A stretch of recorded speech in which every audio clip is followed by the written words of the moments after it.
Twaika hari Kinono High School omtown council ya Kinono mu Rwampara district kandi twashanga beji n'abashomesa bari kwesima ahabo gukora je bigezo bya senior ya mukaga abeji babiri bihireyo bonero 20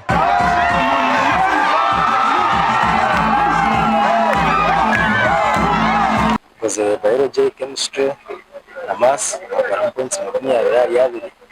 kandi bashimwe munonga abije kinikaho ndekateko kushoma medicine and surgery kandi nyabaza Kinono High School staff Palmstroke ICT Kinono High School na bara points 20 mazima impression merwe munonga kandi ni isima teacher Franka awuno bamanu byakoze n'abandi yawe napfa abejigana shanju abashtamire bigezwe ebi bona bizire bakire kurungi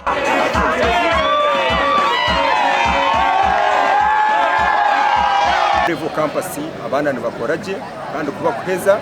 director bashumo mu level campus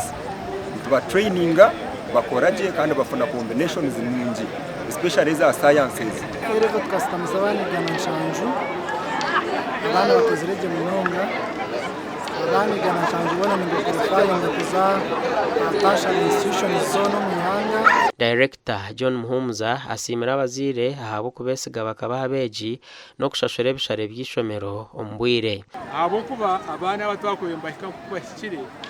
abazire batatire mu mani bakahafizi ombwire kandi bakakuratira kuri abana babo kubakora icyo ni ikibebana. Kinono High School ekize myaka 25 mbuhereza kandi rumwe mu mashomero agarukora kurungi mu Burengero Izoba